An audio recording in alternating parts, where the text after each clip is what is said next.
Welcome to my channel, Life After Losing My Child. On this channel, I like to talk about my own personal experiences after losing my daughter. The purpose of this channel is to have a place for those that have suffered the loss of a child, where you can come and find hope and inspiration and support as we all move towards our individual journeys towards healing. If this sounds good to you, then hit the subscribe button and don't forget to hit the bell to stay notified to my upcoming videos. So I've actually been, well, in my last video, I've been reviewing different articles from an online magazine called Still Standing Magazine, and it's a magazine that's dedicated to grieving parents. I found it on Facebook. I recommend it to you. It's different articles you can read. I just came across it and I've been sharing it, and so now I actually want to review some of the articles that I came across. So this article that I'm going to review this week is called 4 Things About Grief That Never Change by Lori Ennis. So she talks about 4 different things, and I'm just going to go through them one by one, and then I'm going to give some feedback, and feel free to comment as well. Number 1, she says, there are always triggers, and there will still be triggers. She says that they come when you least expect them, and they often pack a powerful punch that many can't understand. You may be in the middle of the most benign situation ever, and then something takes you right back. It comes out of nowhere, and it makes you leave the room gasping for air. It doesn't matter if you've been missing your loved one for one day or for 30 years. Life happens as it should, and life is bound to remind you that sometimes the harsh reality of life not happening as well. So with that, I definitely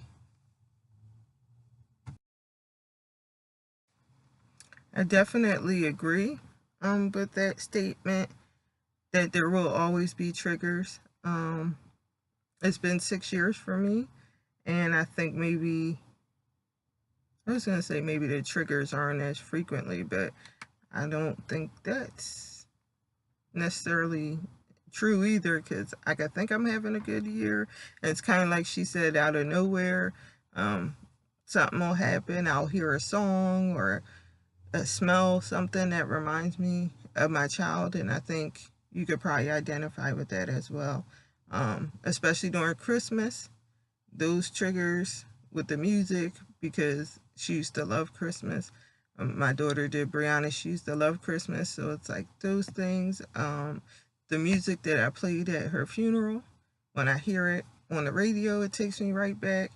So there's definitely triggers, and there's also sometimes good triggers as well. It's not always a negative thing. I think sometimes if I see something, it'll make me smile, or it might make me think of her.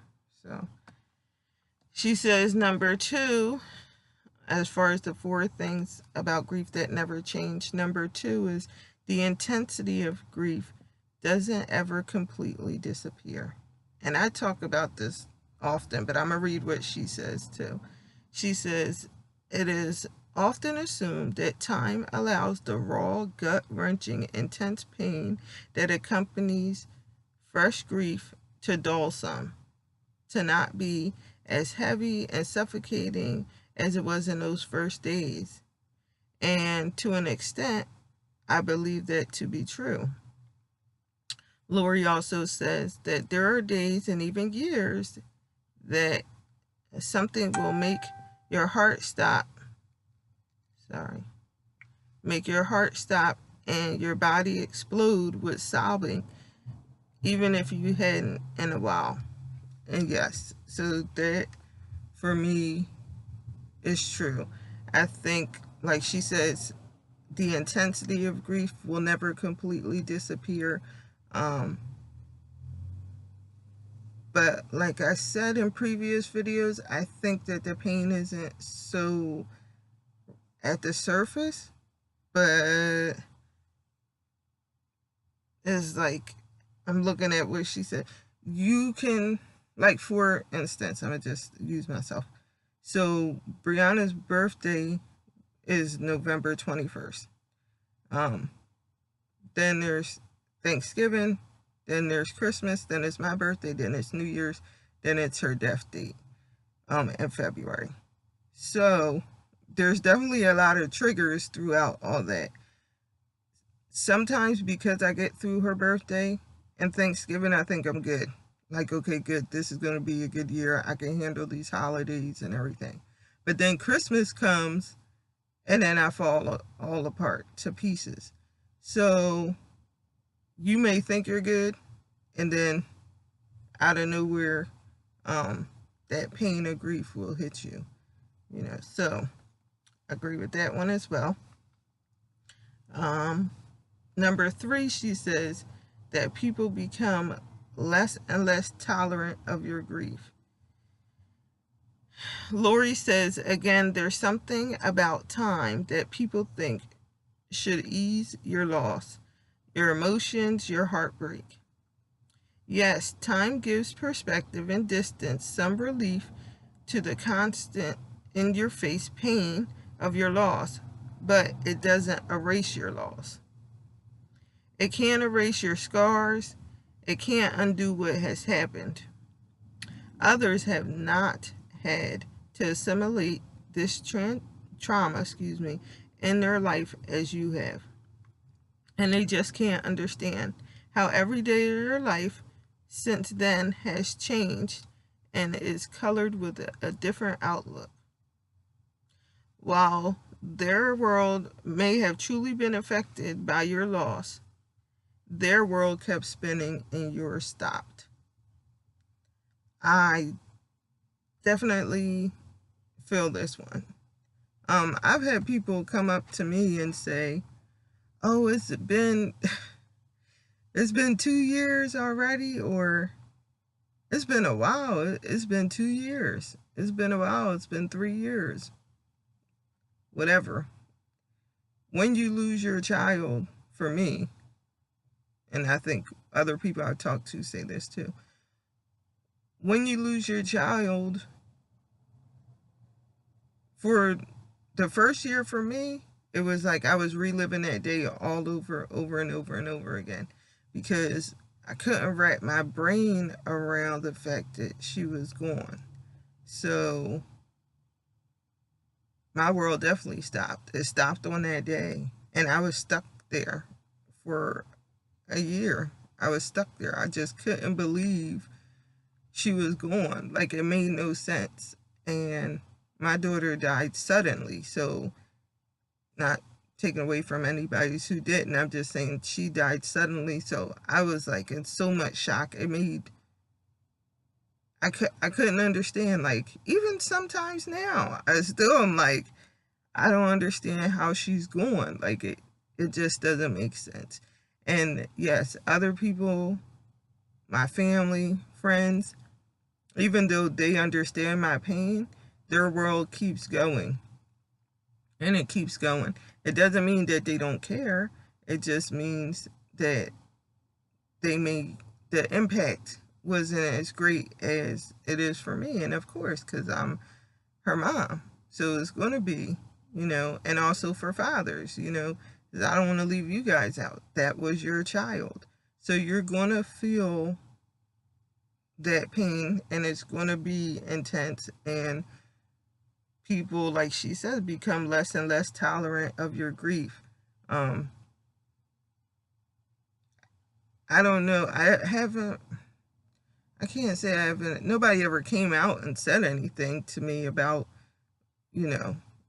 losing my child. Like, okay, well, that's enough, or, and they don't have to. They could do it in their actions or lack of actions, but, I don't know. Nobody ever really talked about my child after she passed. It was like the elephant in the room. So nobody ever really talked about it. I don't know if they were tolerant, less tolerant. They just didn't know what to say, or didn't want to hear it because it made them uncomfortable. Like, I really can't gauge it because I never really had those conversations here and there, maybe with specific friends and certain family, but even till this day, it's been 6 years and nobody really talks about her like that. So I don't know. I'm the one that's always talking about her, and partly why I did YouTube and even have this platform that I'm using to talk about her, because it's important to me that she'll always be talked about. I'll always talk about Brianna if no one else does. So I don't know if people are less tolerant, I guess. Maybe you can comment and let me know. I just never, I don't even know if they ever were tolerant. I don't know. No one ever talked about her, and I mean, you know what I'm saying. People might have mentioned her, but I was the one that was usually bringing her up. Number 4, the final one she says is, your grief is a part of who you are, but does not define who you are. This is a hard one for people to understand, even in a community of loss where you may have suffered similar tragedies. There is just no way for someone to experience the trauma and grief associated with the loss of his or her child, or any traumatic loss for that matter, and to be unaffected. The loss changes the course of many lives and colors the lens through which every situation forthcoming is looked at. But it doesn't mean for the rest of my life I remain grieving. I don't have to be ashamed of being happy or hopeful, just like I don't have to be ashamed of aching for my son or being sad when I'm sorry, this is like small print, when I may think of what I miss with them. My losses, my grief, they are a part of the fabric of who I am, so there's no denying that. The fabric, though, is a lot of different colorful threads, patterns, and daily I show a different part of that beautifully woven cloth. I choose what I show, you choose what you show. Don't give death or social norms or expectations or people's judgments that power. You defined it, and that never changes. So yes, even though grief is a part of my story, I don't have to be defined by, like, I'm the grieving mom. Like, you know, I used to always say too, like, I don't even know if this goes along with it, but I used to say that just because I lost my child doesn't mean that other people's problems aren't still big to them.